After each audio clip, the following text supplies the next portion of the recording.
Hi everyone, Kim Mays here with Rockin' Dogs Positive Dog Training, and today me and Miss Nova are going to show you how to get started on teaching your dog the doorbell dash. The doorbell dash is a great alternative for dogs that maybe lunge or bark at the door when it's knocked at, shoot out the front door, or you just basically want to keep them away from the front door for some reason.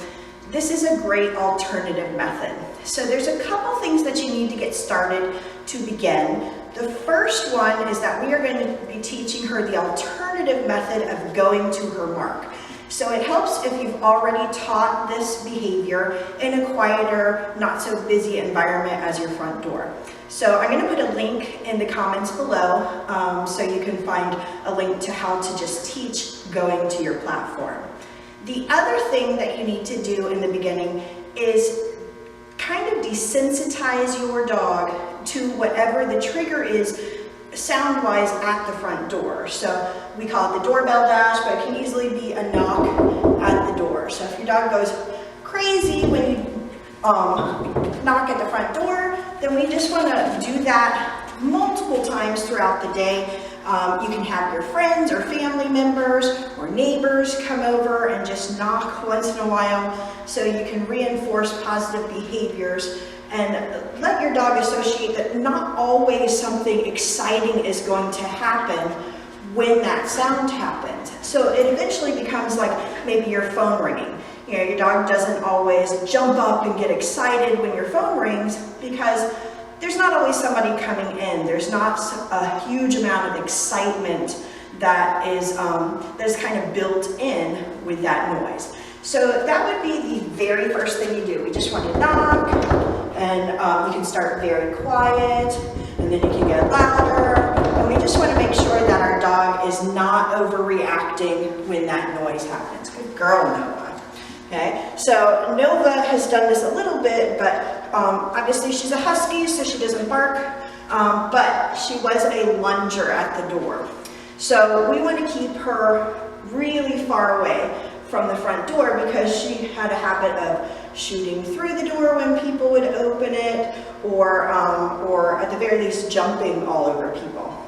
So once we've got that established and we've practiced that a little bit and our dog's used to it, what I'm going to do is start sending my dog to their mark when that noise happens. So I have her marked pretty close to our door situation right now, and over time I'm going to move this farther away. So actually in our house, her mark is way across the house where you can't even see the front door.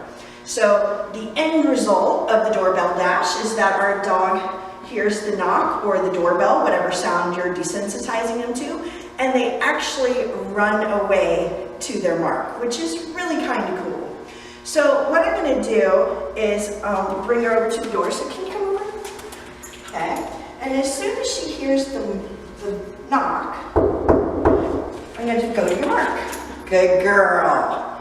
Good job. And I'm just going to do this pretty repetitively in the beginning. Go to your mark. Good girl. So it's a very easy transition for me to go from the knock to here. So if, say, the pizza guy's coming in or I have a delivery, I can deal and manage with the person as well as deal and manage with the dog. Now, if you have a dog that's really excessive and you're having multiple problems at the door, it can be very helpful to put a baby gate or an X-pin kind of situation in between the two of you while you're doing your first initial practices with this. Good girl, Nova. Now, right now I'm giving her all the cues. So when I knock, go to your mark, I'm giving her visual signal and her sound signal, go to your mark. Now, what I'm going to do is back off the verbal signal first. So after we practice quite a bit, we come over to the door, we're going to knock, and we just signal. Good girl, good mark. You can always repeat it after she does it. So we're gonna go. Good mark, good girl. Very nice. Another great alternative to this, if you are the only person practicing with your dog and you don't feel like you have enough hands, is to get like an easy feeder, like a remote treat releaser. So let me see if I have one in here, just so you can see it real quick. This is a very old one, but you can get these remote automated things where you can put the treat inside the little box. And so when you're over at the front door, you can set this. She knows what it is. You can set it by the mark and just hit the release, and they can go get the treat. So you don't have to run as you start backing off distance a little bit. So that's an easy thing if you want to spend the extra money on that. But you can easily do this just by yourself. So we're backing off the verbal cue. I'm going to bring her over to the door again. Good job. And if you see at that time, I delayed my hand signal a little bit. What I want to be able to do is get her to the point where we've practiced enough repeatedly that when she comes over to the door, she hears the mark and she starts responding to it again. So I'm going to go, yes, good girl. So what I did that time is just a slight body language signal. So instead of actually pointing, I just kind of leaned my body in. So let's try that again. Good girl, you ready? Good mark, good mark. And I'm going to give her a little jackpot for that because she kind of had to think about that one. Good girl. Right here.